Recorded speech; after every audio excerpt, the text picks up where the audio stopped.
Hello mga ka-crypto ni dudes! Kumustamos mi amigos, mi amigas? Matagal-tagal tayo hindi nakagawa ng video Kakaumay kasi gumawa nito Kasi BTC ETH, isa lang kasi galawan So last nating gawa ng video 1 month ago, BTC. Ethereum, ang target price natin is 7,000 downward yan siya, downward. Tapos ETH downward din, 250 pababa yan sila So, tingnan natin kung ano nang nangyari ngayon after 1 month ago. So, ito na si Bitcoin. So, dito tayo last nag-vlog. Sabi natin na babagsak yan si Bitcoin, So, delikado pa yan, naabot pa ng 40 o 30 o 20. Baka mag-reset pa yan Alam nyo na, yung pag pinasok na to ng mga US of America na mga bangko, kasi yung ang Clarity Act, ano ba yan, hindi ko maintindihan, pero sa pagkaintindi ko, siyempre yung mga bangko sa US of America, hindi yan pwedeng magpapadikta ng mga kryptonites, So, kailangan nilang, pag napasok na sila diyan, kikita sila. So, siyempre, kung mahal yan siya, ay hindi sila kikita, di ba? So, babagsak na babagsak yan. Baka mag-reset si Bitcoin ng 10,000. So, last nating kasi ang lang kasi dati dito, ito siya, bearish flag kasi yan Ito, sinundan pa ng isang bearish flag. So, mangyari niyan, ito, mag-bearish flag din to, So, dito na natin diyan so burahin mo natin to para maklaro niyo ang So, sabi natin bearish flag bagsak. So, dahil ito ngayong may dito may demand dito sinungkit na trigger o nagkulay dati green yan so nagkulay gray siya.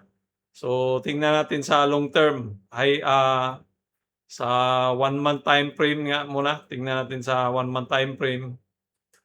Kasi bearish pa rin ako nito ilang beses ko nag-try na magbili pero wala So, ibininta ko na lang siya kaysa malugi ako ng kasi talagang bagsak siya So, 1 month, may mga lang di man nakikita, sunog na.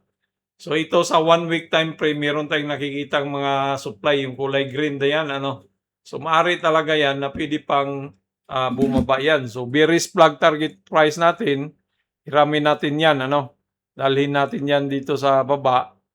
So, diyan yung magbuo yung bearish flag, mag-umpisa.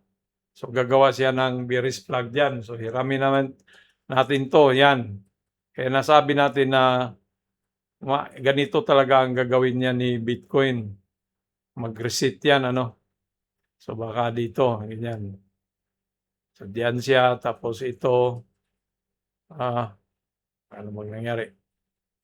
Ito pala na, So, dito, so, diyan. So, ibig sabihin diyan, gagawa si Bitcoin ng isang bearish flag na naman diyan, magkonso-konso, So, si Bitcoin, burahin natin yan para kita. So, siya, ito, kailangan niyang i-hold kailangan i-break tong 64. Yan siya para umangat siya, Yung 64 na yan diyan para aangat siya doon sa taas, babalik kasi may imbalance Kung malakas talaga siya, kung gustong pabagsakin talaga, bababa yan, So, ito, yung 59 na yan, kailangan i-hold niya yan. So, baka kamo, si Bitcoin ay lang to, magkonso-konso muna dito. Baka magganyan yan. Pull back, mag-push up. Tapos pull back. Baka ganyan. Tapos pull back hanggang bababa na yan dyan, So, yan yung natin kay Bitcoin. So, negative pa tayo hanggang ngayon, bearish pa rin yung pananaw natin kay Bitcoin Kasi, yun nga So, yun yung pananaw natin, na kaya maganda to pasukin talaga yung na siya. Yung siguro mailabas yung Clarity Act para clarity natin, ma-clear, ma-anti-clear. Kasi dito kasi yan dito yung pinagmasdan ko yung pattern kasi niya, ginawa niya, parang naka-mirror lang. Yung mirror, di ba, na kung dito, yun yung dito. Kung sa pa yan, symmetrical. So, kumbaga hatiin mo yan siya dito, magkaroon ka ng hati na ano diyan, yung gitna mo. Symmetrical yan. Kung anong ginawa niya dito, ilipat lang niya diyan sa kabila na gano'n din ang gagawin.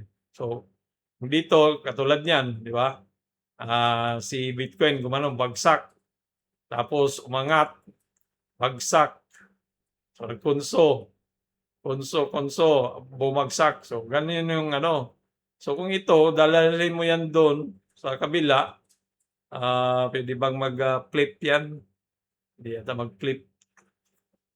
So, kung dadalhin mo yan diyan sa kabila, ito yung gagawin niya din, di ba? So, parang magganon. So, para magganon yung gagawin niya. Ito, bumagsak, umakyat, bumagsak, umakyat. So, ano mong kasunod? Bagsak, di ba? So, ganon yung ano. So, magulo na yung chart natin. Pero ganon lang yun talaga. Wala tayong magawa eh. Kaya, baka abutin pa yan dito sa 20 talaga eh. Duda ko nito, mag-20 yan si Bitcoin eh. So, kaya ingat-ingat muna. Huwag muna tayong magpadalos-dalos nito. Pakiramdaman mo, basta ngayong taon na to, parang biris pa to si Bitcoin. Huwag magpa-hype sa mga balita-balita na maraming bili-bili yung mga ano na yan.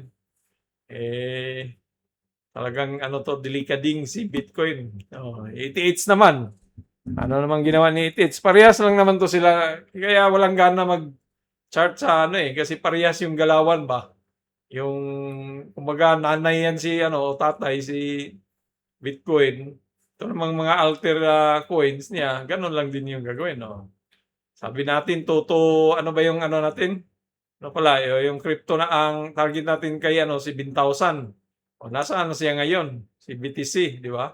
Tapos si 2,250 yung target natin, bababa. Yan, sumubra pa, hanggang sa 1,000 na ang ano natin, di ba? Panoorin mo lang tong video ko para maniwala kayo na hindi ko gagawa. Yan, di ba? Pababa. Yung ano natin, yung video natin na yan, pababa yan, ayan, kita nyo, di ba? So, panoorin nyo lang yan. So, ganon din to si, pababa pa rin to. So, maka 1,000 tayo nito kay, kay Ethereum. So, yan, tapos na, ganon lang eh. Kasi parehas lang kasi yung mga, dito eh. Kaya walang gana mag-review nitong eh. Pero, para lang yung, yung channel ko magkaroon ng videos din. Kaya gawa tayo paminsan-minsan, So, yan lang po, maikli lang to na Pero kung kayo sa Pilipinas market, meron tayong channel na uploader sa Pinas market, Tapos meron naman tayong Doodle Goose to US market, sa mga US naman yung natin. So, yan lang po. Maraming salamat. Daghan salamat sa inyong tanan, babus.